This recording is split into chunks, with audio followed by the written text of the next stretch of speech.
Wala talagang lamok dito guys. Hello guys, so welcome to my vlog, Charles lang. So andito tayo sa Tagul 1 Miss Oriental kasi may ayusin tayong sira. Siyempre, hindi natin ayusin yung okay pa. Doon talaga tayo sa sira na. So tigtignan natin kung ano yung problema nito. Paandarin muna natin at i-observe natin kung ano yung mga problema nito. Okay, diba? Suruh tanggalan ng buhay. Ayo, ayo. Okay?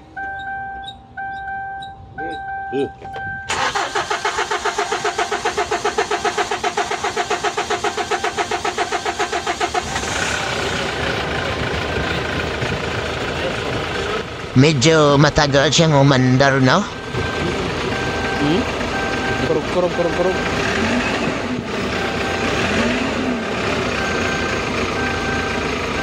no?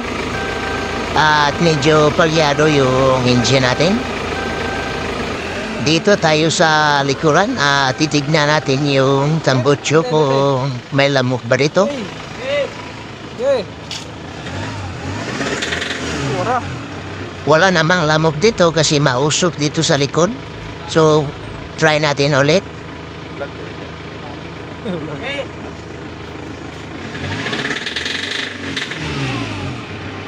Wala talagang lamok dito guys. So ayan, napakausok niya. Grabe yung usok, no? So yun, balik na tayo dun sa engine. Tignan natin kung anong problema nito. Bakit nagkaganito siya? Tiniska namin, so wala naman kami nakikita ang problema niya na dahil napag-usok at plug-attack yung engine. So dito guys, titignan natin yung backlight ng injector or yung hose. Tanggalin natin yung hose kung malakas ba yung return at kung malakas ay may problema yung injector natin. So ayan, tinanggal ko. So yan, napakalakas niya. So hindi ito normal guys. So ibig sabihin ito ay may problema yung mga injector niya. So yan, ang gagawin natin dito is baklasin natin yung injector. Pagka ganito ang problema, no, sa may ganitong engine, so huwag kayong padalos-dalos na baklas ng makina. So unahin muna natin yung fuel system or yung injector niya kasi ito sa dahilan ng pag-usok, no, at plug-attack yung andar. So yun, baklasin na natin. So yun guys, binaklas talaga namin yung injector. So yan, medyo nahirapan kami dito kasi napagatigas. So kunting pasensya lang pag ganito, no? So diskarte din kasi napagatigas tanggalin ng mga injector na ganito. At sa mahabang oras ay natanggal na namin lahat. So ito yung number 4. So yan, natanggal na namin lahat guys.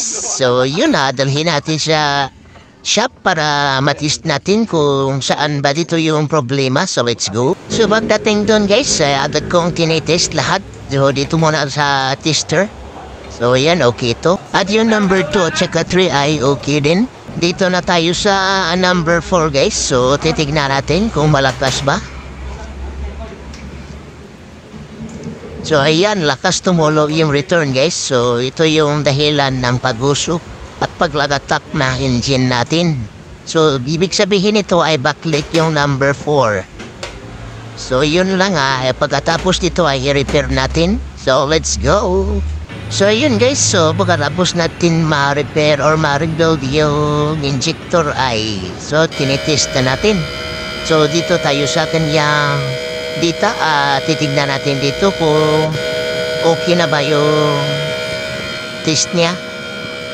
So yan guys, walang namumula. So brake lahat. So check lahat ito.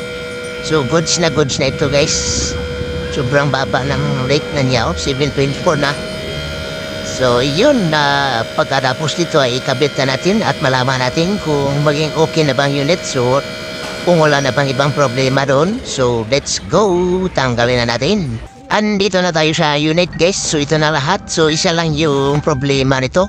Kung ano yung problema, ayan yung ni-repair natin.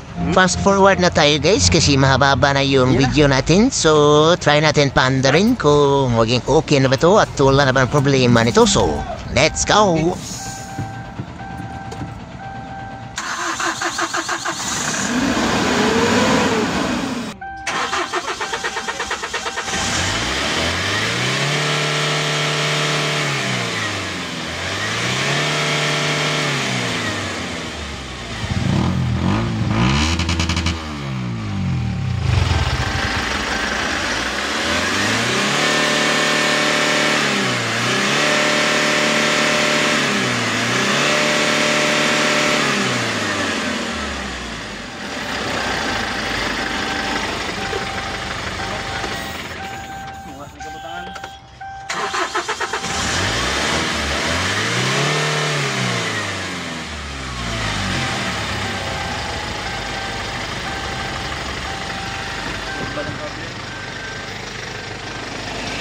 Ayan guys, naka-under na tayo no. So okay na yung under, wala nang palyado. So doon na tayo sa likod kung may usok pa ba. So tara, tignan natin. Palyado na rin ang bilin. Dute, dute. Dute.